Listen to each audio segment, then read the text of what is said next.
नमस्कार दोस्तों, मैं दिव्या मनोज सिंह एक बार फिर से अपने चैनल में आपका स्वागत करती हूँ।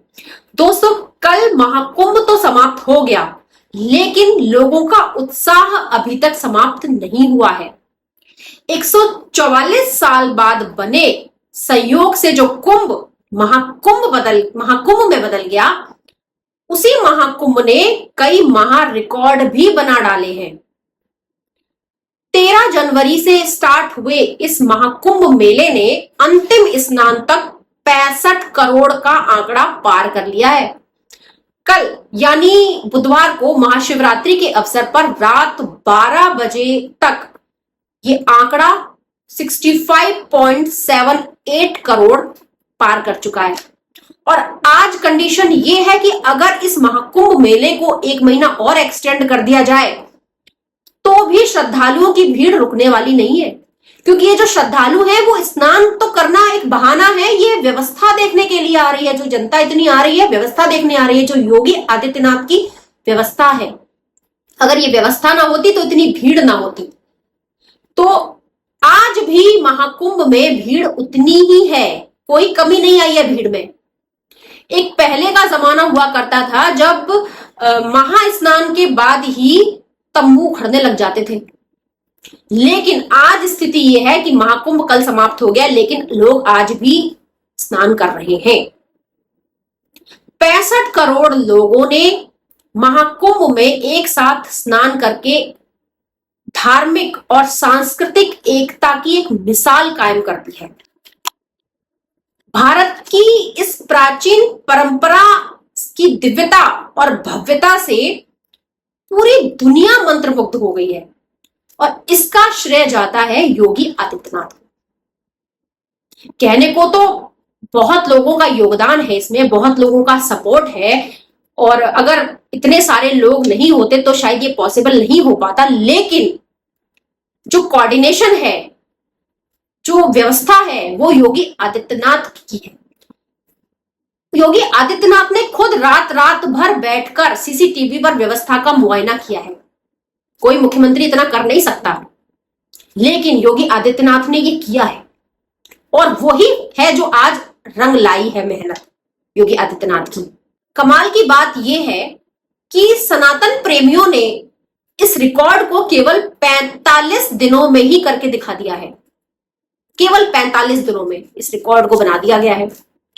कई रिपोर्ट्स में तो यह भी बताया गया है कि ये जो 65 करोड़ का आंकड़ा है, ये कई देशों की आबादी के बराबर है, या फिर उनसे कई गुना ज्यादा है। मतलब कि कई देश ऐसे हैं जिनकी आबादी जो है या तो 65 करोड़ है या फिर 65 करोड़ से भी कम है। तो कौन कौन से देश हैं मैं आपको बताती हूं। अमेरिका की जो आबादी है उसकी दुगने से भी ज्यादा लोग महाकुंभ में आए। पाकिस्तान की 2.5 गुना आबादी से भी ज्यादा, रूस की 4 गुना आबादी से ज्यादा, यूके की 10 गुना आबादी से ज्यादा, और फ्रांस की 15 गुना आबादी से भी ज्यादा लोग महाकुंभ में स्नान करने के लिए आए। आप कल्पना कर सकते हैं कि एक शहर में एक देश की आबादी से भी ज्यादा लोग इकट्ठे हुए, और उसके बाद जब भगदड़ हुई तो लोगों ने सवाल उठाना शुरू कर दिया। तो क्या आप सोच सकते हैं कि एक शहर में एक देश के बराबर के लोग जब इकट्ठा होंगे तो उसको मैनेज करना कितना मुश्किल हो जाता है, लेकिन उसके बाद भी उसको मैनेज किया गया। इसका मतलब यह है कि महाकुंभ में डुबकी लगाने वालों की संख्या देश की आबादी की 50% थी, और पूरी दुनिया की आबादी की 55% थी। कुंभ की शुरुआत में जो योगी जी का अनुमान था वो ये था कि लगभग 45 करोड़ के आसपास लोग महाकुंभ में स्नान करने के लिए आएंगे, लेकिन ये जो 45 करोड़ का आंकड़ा है ये तो 11 फरवरी को ही पूरा हो गया था, और 26 फरवरी आते आते ये आंकड़ा 65 करोड़ के पार हो गया। अब कुछ विरोधी लोगों के मन में ये सवाल उठ रहे हैं कि जो सरकार 65 करोड़ का आंकड़ा बता रही है, ये वाकई में 65 करोड़ लोगों ने स्नान किया है या सिर्फ एक अफवाह है। ये सवाल सभी के मन में आता है कि आखिरकार इतने लोगों की गिनती होती कैसे है, कैसे गिनती की जाती है? ये सवाल शुरू से ही महाकुंभ जब से शुरू हुआ है तब से उठाया जा रहा है। कुछ अखिलेश यादव जैसे कुछ नेता हैं जो इस बात पर हमेशा सवाल उठाते हैं कि सरकार जो है वो झूठे आंकड़े बता रही है, लेकिन इसमें कोई झूठे आंकड़े नहीं है। मैं आपको बताती हूँ कि किस तरह से गिनती की जाती है।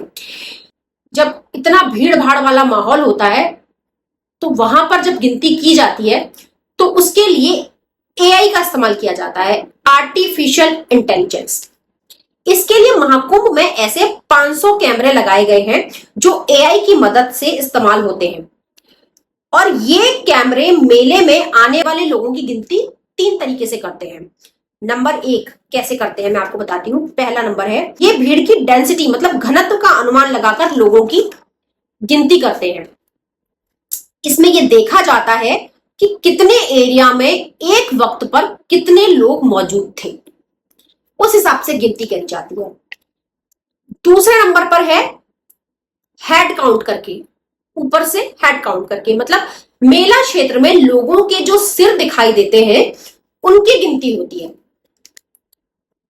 हालांकि ये जो आंकड़े हैं वो एक्चुअल एक्सैक्ट नहीं होते हैं, लेकिन अंदाजन आसपास ही होते हैं।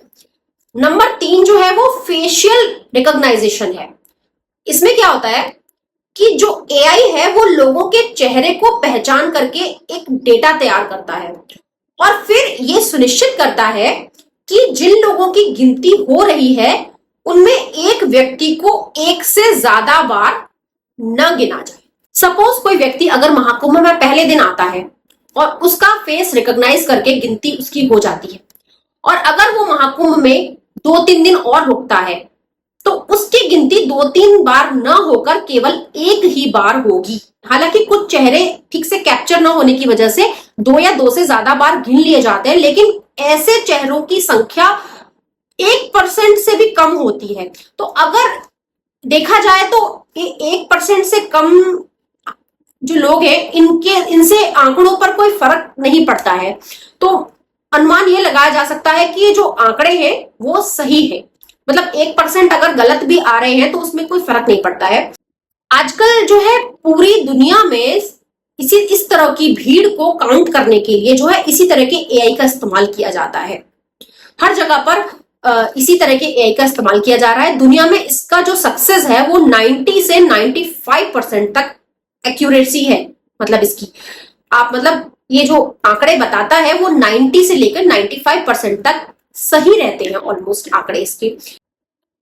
तो भाई चाय वाले और भगवाधारी तो इन आर्मी स्कूल में पढ़ने वालों से भी आगे निकल गए, और ये आर्मी स्कूल में पढ़ने वाले इफ्तार की पार्टियां ही मनाते रह गए। जय हिंद।